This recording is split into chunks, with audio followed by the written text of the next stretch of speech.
Hey there guys, so I'm back with another Mandalorian review with the most recent episode, The Passenger.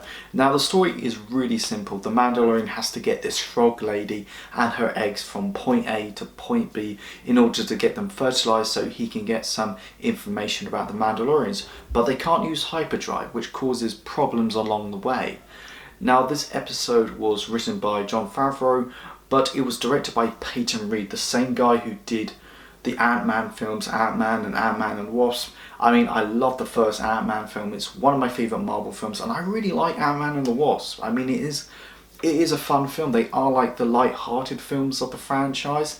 But yeah, there's this really good Easter egg near the beginning where Peli Motto is playing Sabak in the Mos Eisley canteen, and they're in the same booth where Han and Greedo were in New Hope.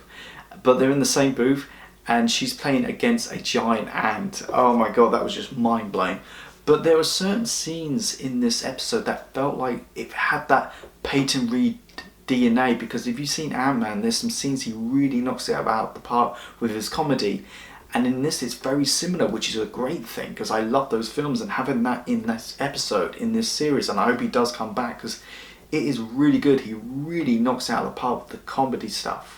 Now, I'm surprised how much I really enjoyed this episode. I mean, it's not just because of the humour, but it also has a bit of a fear factor to it. Not because of the giant spiders towards the end, but also Baby Yoda's eating the eggs, and he eats quite a chunk of it. And it was like, oh my god, it was kind of dark, but that was great. My favourite scene in this episode is when you have the Razor Crest and it's stopped by two X-Wings and they're like talking to him, and the Mandalorian is trying to keep it cool, like, oh, I didn't know, thanks for letting me know, may the force be with you. And he's like, come on, go. And he's like, no, I still need you to do that ping. And he was like, oh, I can't really do it, won't let me do it. And then they have to do a private message between the two X-Wings, and they switch to battle positions, which is kind of like, they're kind of like their X's with the X-Wings. And he was like, oh, I've got to get out of it. And that was really funny. That was kind of like my favourite scene. And you could just tell Peyton Reed really, that was like, oh my god, he needs to come back with those kind of comedy scenes. Now, compared to the last episode, it doesn't have a lot of action scenes. There's only like 2 in this. I mean, at the beginning where you have like the bandits trying to capture the child, but the Mandalorian's got this, and there's this one scene when he has to trade his jetpack, and one of the bandits run away with the jetpack, and then it flies off and lets go, and he crash lands on the ground, which was great. But the other one with the critter spiders, which they were concept art for Empire Strikes Back for the Dagobah system, but they did appear in one of the books, I believe, one of the Legends books, Darksaber. But they also actually appeared recently in the Star Wars Rebels animated series. I think it was like season 2. But seeing them in this, I mean, they did bring that fear factor, and especially with those eggs. They reminded me so much of the eggs from the Alien franchise. But it isn't me, because nobody's talking about this, but it does kind of remind me of the spiders, the spider scene from Harry Potter and the Chamber of Secrets. So I don't know why I say sequence, but yeah, when you have like all the little spiders and you have that big giant spider, yeah, I mean, that was great. And you think, oh my god, how's he going to get out of this? I mean, they tear the ship apart. Luckily, the 2 X-Wing pilots came, and yeah, and they're kind of like, oh, okay, we'll let you off because you helped us with those 3 criminals last time, back at chapter 6. Okay, now my only problem with this episode, I mean, there are a couple of issues I have. I mean, compared to the last episode, this doesn't really play a big part in the narrative. It doesn't really drive the story forward. It is just harmless filler. It's like a detour.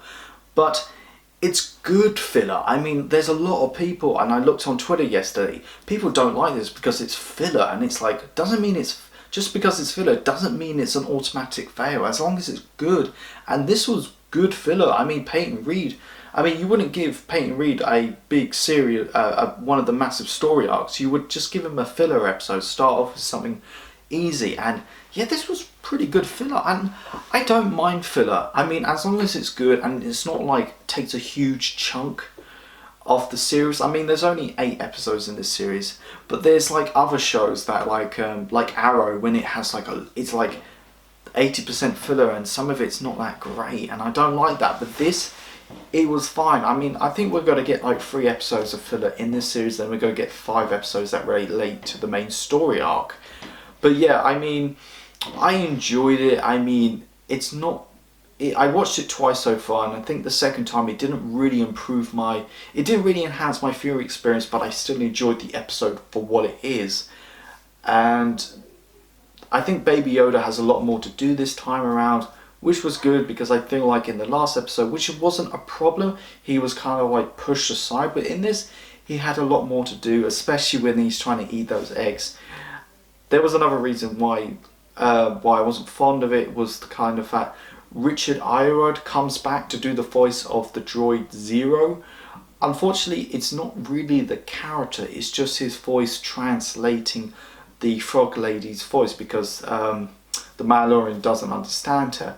And there was this one scene when he's trying to speak in Huttonese, and still it doesn't make no sense. But yeah, overall, The Passenger is a pretty good harmless filler episode. It has a lot of fun. It does have a couple of sluggish pacings, but it's still enjoyable. I mean, maybe towards the end of the series we'll go look back on this episode, and yes, it could be the weakest, but it's not a bad episode. So overall, I mean, if I had to give this out of 10, I think I'm going to stick to a 7.2. I mean, it's still enjoyable. I mean, I don't think it's the worst. I mean, I still think there's some sluggish ones in Series 1, but this was enjoyable, and it's definitely... I think Peyton Reed should come back, definitely should come back. I think he did a really good job with this episode.